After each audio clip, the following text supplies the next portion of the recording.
అంకిత్ గారు ప్లీజ్. అందరికీ నమస్కారం. ముందుగా వేదిక మీద ఉన్న పెద్దలందరికీ కొంచెం ఎక్కువసేపు మాట్లాడతాను సార్, మిమ్మల్ని ఇబ్బంది పెట్టే ఉద్దేశం లేదు. మీడియా మిత్రులందరికీ కూడా నమస్కారం. అండ్ ప్రేక్షకులందరికీ ఇంత ఘన విజయాన్ని ఇచ్చినందుకు డబ్బుల పరంగా కాదు, అది అసలు లేనే లేదు. థియేటర్లో లాస్ట్లో ప్రపంచం అంతా నీ ఎదురుగా నిలబడిన, నీ వెంట ఉండి నీ కోసం పోరాడేవాడు ఒకడే ఉంటాడు, అది నాన్నయ్య ఉంటాడు, నాన్నని మించిన దేవుడు లేడు అన్నది వచ్చినప్పుడు నా ఫ్రెండ్ ఒక అబ్బాయి ఉన్నాడు, వాడు అసలు అంటే ఏడుపు కన్నీళ్ళు ఇవన్నీ పెద్ద రావు వాడికే కళ్ళమ్మని నీళ్ళు వచ్చాయని చెప్పి నేను ఏడుస్తున్నాడు, అందరూ ఏడుస్తున్నాడు, వెనక్కి తిరిగి చూస్తే కొంగులతో తుడి చేసుకుంటున్నారా ఆడాలని చెప్పాడు నాకు ఫోన్ చేసి. అదే సార్ మా విజయం, అదే మా ఘన విజయం. మేము అనుకున్న ఎమోషన్ మీకు రీచ్ అయింది మా సినిమా ద్వారా.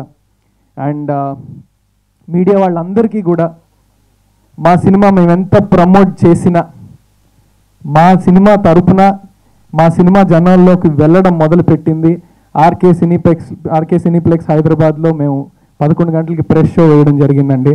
అది అయిపోయిన దగ్గర నుంచి మొదలైందండి బ్యూటీ హవా. దానికి మొట్టమొదటి అడుగు మీడియా వాళ్ళు వేశారు మాకు. చాలా చాలా చాలా చాలా థ్యాంక్స్, పాదాభివందనాలు అందరికీ కూడా. మీరు ఈ సినిమాని మోసుకు వెళ్ళిన విధానం, హత్తుకు చేర్చుకొని ముందుకు తీసుకెళ్ళిన విధానం చాలా చాలా థ్యాంక్స్.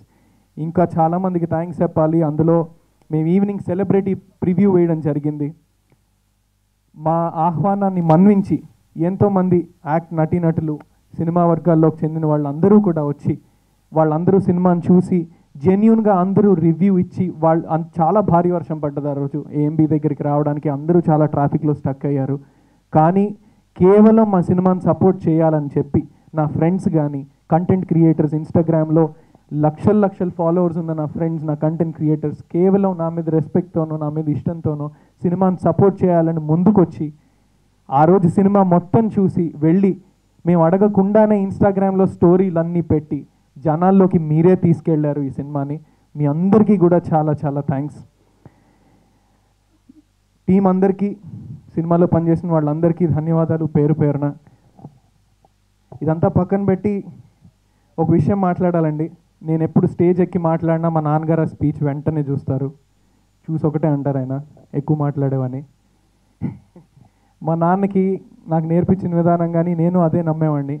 నీ పని చేయి చాలు, నీ పని చేసి స్టేజ్ ఎక్కి నీ పని చూడమని రిక్వెస్ట్ చేసి స్టేజ్ దిగిపో, నీ పనే మాట్లాడాలని.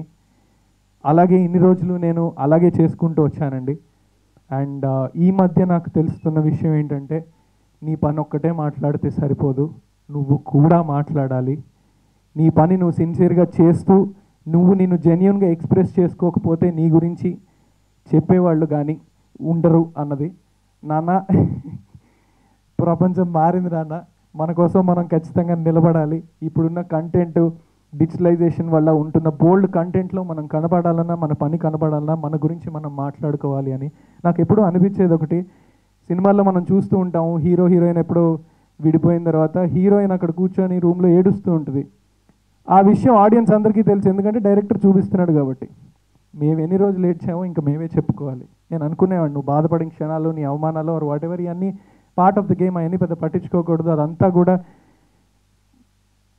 స్ట్రెంగ్త్గా చేసుకొని పనిలోనే పెట్టాలి అని. బట్ ఆడియన్స్ ఎమోషన్కి, స్టోరీకి మా జెన్యూనిటీ కనెక్ట్ అవ్వాలి, మేము జెన్యూన్ అనిపించాలంటే ఇవన్నీ బయటికి చెప్పాలి అని నేను అనుకున్నాను. అండ్ ఇప్పటిదాకా మీరు చూసినట్టయితే నా సినిమాలన్నీ జోహార్ మొదలుపెట్టి తిమ్మరసు, సత్యభామలో నేను చేసిన రోల్ కానీ, లేకపోతే Maruthi Nagar Subrahmanyam, 14 Days girl friend ఇంట్లో, నేను ఏ సినిమా చేసినా అండి మీరు ఆ సినిమా చూస్తే అలా ఆ సినిమాతో వెళ్ళిపోతూ ఉంటుంది. ఎస్పెషలీ పోస్టర్ మీద నా ఫేస్ ఉన్న ఏ సినిమా అయినా మీరు మళ్ళీ వెళ్ళి చెక్ చేసుకోండి. డిసప్పాయింట్మెంట్ అన్నది ఇంపాసిబుల్. అన్నీ సూపర్ హిట్లు నేను చెప్పలేను, బికాజ్ సినిమా అన్నది ఎంతోమంది డెసిషన్స్తో కూడుకున్న విషయం. ప్రతి డెసిషను సినిమాని ఇంపాక్ట్ చేస్తుంది. అన్నీ సూపర్ హిట్లు అని చెప్పలేను. ప్రీ రిలీజ్ ఈవెంట్లో నేను మాట్లాడిన మాటకి కట్టుబడి ఉంటాను, అది నా ప్రామిస్. అంకిత్ కోయా నా పేరు, ఇది మినిమం గ్యారంటీ బ్రాండ్. పోస్టర్ మీద నా ఫేస్ కనిపిస్తే ఆ సినిమాకి మీరు వెళ్తే డిసప్పాయింట్మెంట్ అన్నది ఇంపాసిబుల్, అది మినిమం గ్యారంటీ, ఇది పక్కా. అండ్ నాకు చాలా దగ్గరైన వ్యక్తి ఒక ఆయన మొన్న ప్రెస్ షో అయిపోయిన తర్వాత బయటకు వచ్చిన తర్వాత ఆయన చెప్పిన విషయం ఏంటంటే, ఎవరో ఆయన దగ్గరికి వచ్చి ఒక 3-4 సినిమా చూసిన తర్వాత దగ్గరికి వచ్చి అన్నారట, వాడిని ఎందుకు హీరోగా పెట్టుకున్నాం, అసలు చూడలేకపోతున్నాం రా బాబు, ఇంకెవరన్నా పెట్టుకుంటే సినిమా ముందుకెళ్తుందని అన్నారట. నాకు అసలు అది నిన్నటి వరకు కూడా నాకు ఆయన చెప్పాలా నేను ఎక్కడ బాధపడతాను అని. అసలు అలాంటి వాటికి బాధపడే వ్యక్తిని కాదు. కానీ ఇప్పుడిప్పుడే నేను ఇలా పబ్లిక్లోకి, లేదంటే ఇదిగో ఈ లైట్లు ఇప్పుడిప్పుడే నాకు ఫోకస్ చేస్తున్నప్పుడు నాకు అర్థమవుతుంది ఈ ప్రపంచంలో ఇంకా ఎన్నెన్ని ఉన్నాయో అని. మొన్న ఈ సోషల్ మీడియాలో కమెంట్లు కానీ ఇవి కానీ నాకు ఒకటే అనిపించింది, వాళ్ళు ఎవరో వచ్చి చెప్పినప్పుడు ఆ విషయం నాకు అతను కమ్యూనికేట్ చేసినప్పుడు, ఇలా అన్నారా నీ గురించి నువ్వేం ఫీల్ అవ్వకంటే, ఫస్ట్ ఆఫ్ ఆల్ నేను ఫీల్ అవ్వట్లా.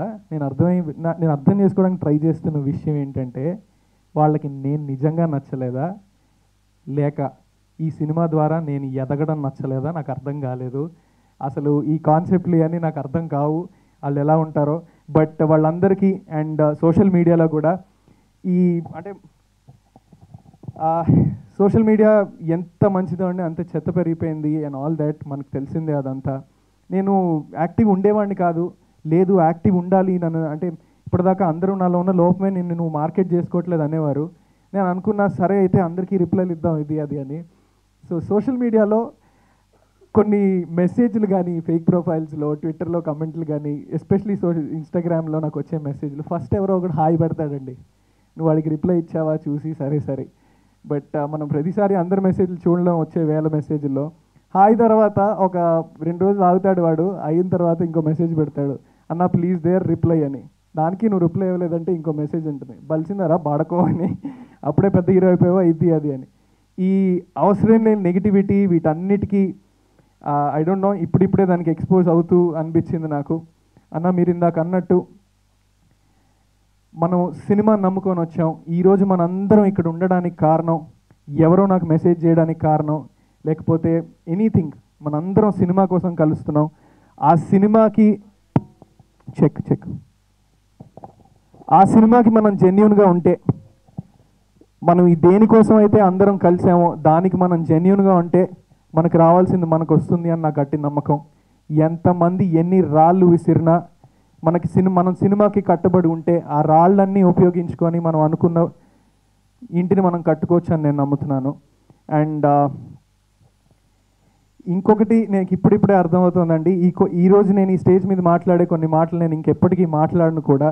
బట్ ఇలాంటి విషయాల్లో నా స్టాండ్ ఏంటి అన్నది జనాలకి నేను కమ్యూనికేట్ చేసుకునే బాధ్యత నాకు ఉంది. ఏ కోణంలో నన్ను చూడాలి అన్నది కూడా మీ అందరికీ నేను కమ్యూనికేట్ చేద్దామని అనుకుంటున్నాను. 12వ తరగతి వరకు కూడా నా కాస్ట్ ఏంటో, నా కులం ఏంటో నాకు తెలియదండి. అమ్మ నాన్న అలా పెంచారు, అమ్మ నాన్నది ఇద్దరిది లవ్ మ్యారేజ్. అండ్ ఇన్స్టాలో కొన్ని కమెంట్లు కానీ ఊరికే హేట్రెడ్ ఎందుకు వస్తుందో నాకు తెలియదు. బట్ ఈ విషయంలో నేను చేస్తున్న సినిమాలు నా కెరియర్ సాక్షిగా మీ అందరికీ ఒకటి చెప్తున్నాను. ఈ విషయంలో నేను పవన్ కళ్యాణ్ గారు ఒకటే. ఆయన అంటూ ఉంటారు కదా, నేను కులాలు మతాలకి అతీతం అని. నాది అదే అండి, నేను మానవ జాతికి చెందినవాడిని. అండ్ నా ఇన్స్టా బయోలో కూడా ఉంటుంది, నాకు చాలా ఇష్టమైన పాట ఇది, సంకర జాతి నాది కంచెలేని దేశం నాది అని. నేను ఇక్కడికి వచ్చిన సినిమాలు చేయడానికి వచ్చాను, అండ్ సినిమాలు మాత్రమే నా పని, అది చేసుకుంటూనే వెళ్తూ ఉంటాను. అండ్ ఆడియన్స్ అందరికీ కూడా నేను రిక్వెస్ట్ చేసేది ఒకటే, నా సినిమా కనుక మీకు నచ్చినట్టయితే అది మాత్రమే మాట్లాడండి, అండ్ దేనికి నన్ను పరిమితం చేయొద్దని రిక్వెస్ట్ చేసుకుంటూ ఉంటాను. అండ్ ఈ సినిమాను ఆదరించిన ప్రతి ఒక్కళ్ళకి కూడా, మన థియేటర్స్కి వెళ్తూ మేము ఇప్పుడు ఒక 20-30 థియేటర్లు తిరుగుతున్నాము. ప్రతి చిన్న సినిమాకు ఉన్న కష్టాలు ఇవి కూడా అవి మేము ఫేస్ చేస్తున్నాము. థియేటర్ 70-80% నిండిపోతుంది. వాళ్ళందరి దగ్గరికి వెళ్తున్నప్పుడు కూడా వాళ్ళు రెస్పాండ్ అయ్యే విధానానికి, వాళ్ళు కొట్టే చప్పట్లకి చాలా ఆనందం వేస్తుంది. బట్ ఇంకా సినిమా థియేటర్లో జనాల్లోకి వెళ్ళాలని మేము గట్టిగా కోరుకుంటున్నాం. దానికి మీరు అందరూ చేయాల్సింది, సినిమా మీకు నచ్చినట్టయితే ఖచ్చితంగా అది నలుగురికి చెప్పండి, అదే మా request. And thank you so much. ఇది ఇంకా ఘన విజయం సాధించాలి అని, ఈ దసరా అంతా కూడా ఎంతోమంది ఈ సినిమాని చూడాలని నేను కోరుకుంటూ, అందరికీ స్టేజ్ మీద ఉన్న వాళ్ళందరికీ అండ్ నా టీం మెంబర్స్ అందరికీ కూడా చాలా చాలా థ్యాంక్స్ చెప్తూ థ్యాంక్ యూ సో మచ్ అండి. నమస్కారం. Thank you so much Ankit గారు. మీరు కట్టుకునే సక్సెస్ ఇంటికి పునాది బ్యూటీతో